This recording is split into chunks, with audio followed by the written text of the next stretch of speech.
여러분들은 하루를 어떻게 보내고 계신가요? 하루 24시간은 누군가에게는 짧게, 누군가에게는 길게 느껴질 수 있습니다. 아마도 하루를 어떻게 보내고 관리하느냐에 따라 달라지는 것이겠죠. 시간을 효율적으로 사용하기 위해서는 가장 먼저 해야 할 일은 바로 계획입니다. 옛 선비들은 철저한 자기 관리를 통해 시간의 소중함을 몸소 실천했으며 그 속에서 삶의 여유를 찾았다고 합니다. 선비들은 어떻게 시간 관리를 했을까요? 선비의 하루를 통해 참다운 시간 관리를 되새겨 봅니다.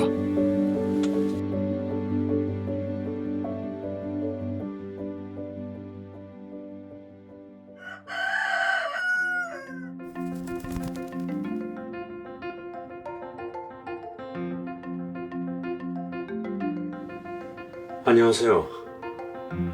전 아침에 일어나면 명상을 통해 생각을 정리합니다. 지난 일을 반성하거나 새롭게 알게 된 사실을 생각해 보곤 하죠.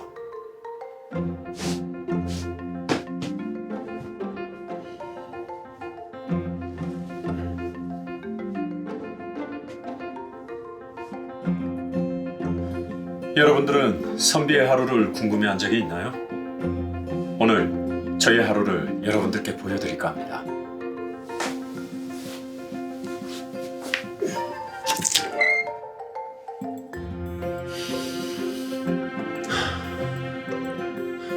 아직 새벽닭이 울기 전이네요.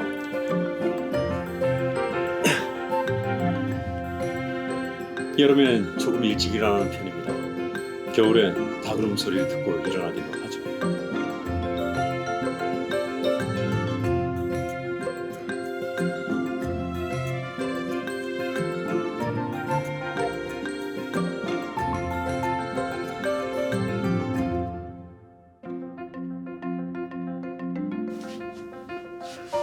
그럼 시작해 볼까요? 저를 따라오시죠.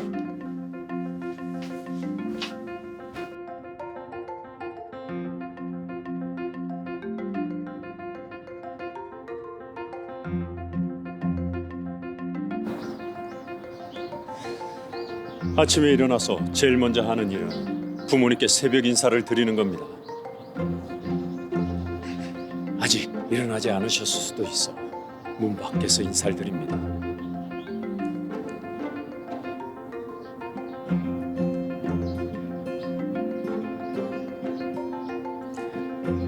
다음은 사당으로 가서 선조들을 뵙습니다.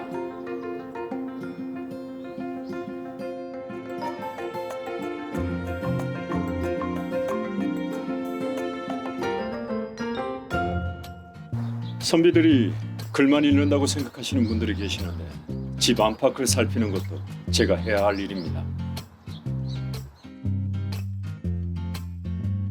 선비가 글을 읽는 이유는 나라를 위해, 부모를 위해, 또 어린 자녀들이 살아갈 미래를 위해 어떻게 사는 것이 옳게 사는 것인지를 찾기 위함도 있습니다.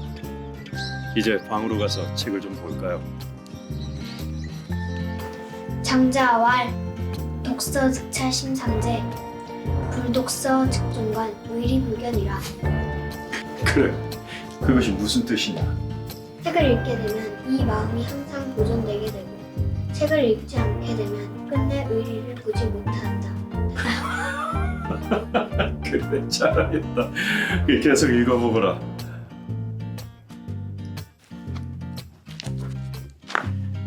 아침 식사를 하기 전에 아이와 함께 책을 읽고 오늘 읽을 책이나 할 일에 대해서 이야기를 나눕니다. 선비들의 하루 일과는 꾸준히 지켜온 어릴 때부터의 습관이죠. 식사는 보통 하루에 2번 정도 하고 식구들과 함께 합니다. 그럼 잠시 식사 좀 하고 오겠습니다. 가자.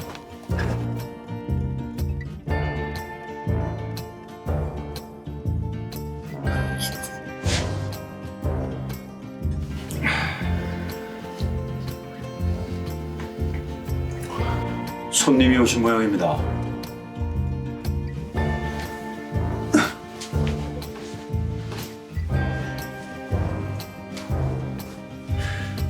손님이 오실 때도 있지만 제가 갈 때도 있습니다.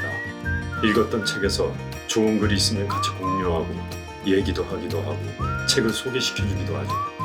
또 새로운 책이 있으면 같이 또 얘기도 합니다.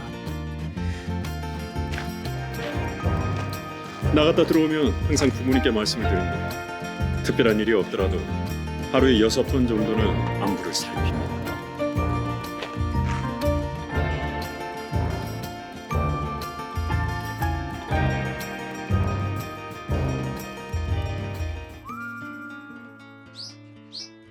정말 좋지 않습니까?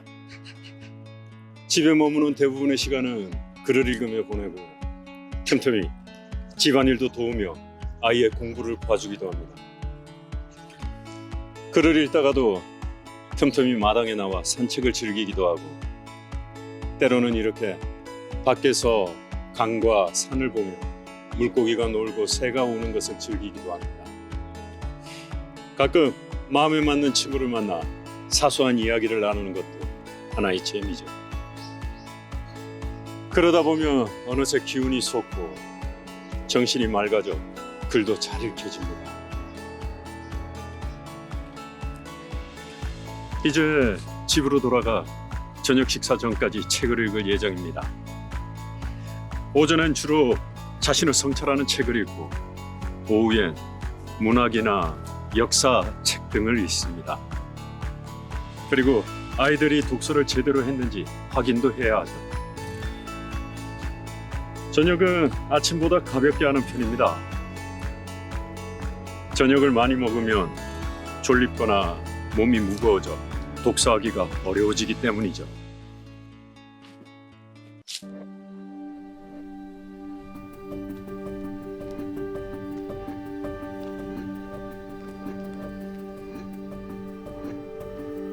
해가 지면 집안 곳곳을 살피며 정리를 합니다. 아침에 정해놓은 일이 잘 되었는지 확인도 하면서 또 내일 해야 될 일이 무엇인지도 생각하기도 하죠.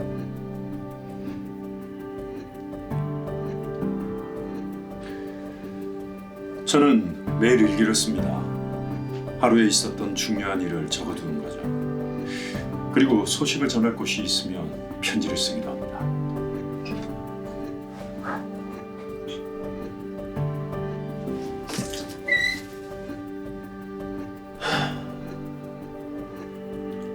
벌써 잠자리에 들 시간이네요. 자기 전에 반성의 시간을 갖습니다. 선비의 하루 어떠셨나요? 매일 시간표를 정해두면 시간을 잘 활용할 수가 있습니다. 여러분들도 시간표를 작성해 보시는 건 어떨까요?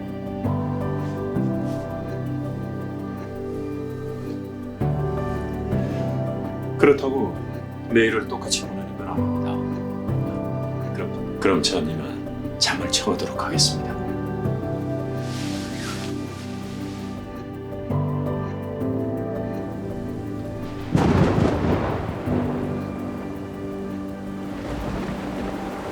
이렇게 세찬 바람이나 심한 비가 내리면 반드시 일어나야 합니다. 이제 오후 차오네요. 다시 잠을 청하도록 하겠습니다.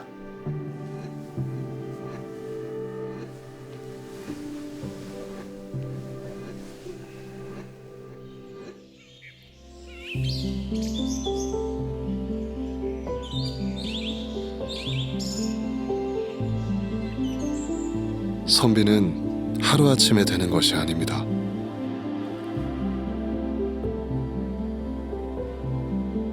일분일초도 허투루 쓰지 않았고 부모를 공경하고 자식에게 솔선의 삶을 살았으며 자손 대대로 이어져 만들어진 것입니다.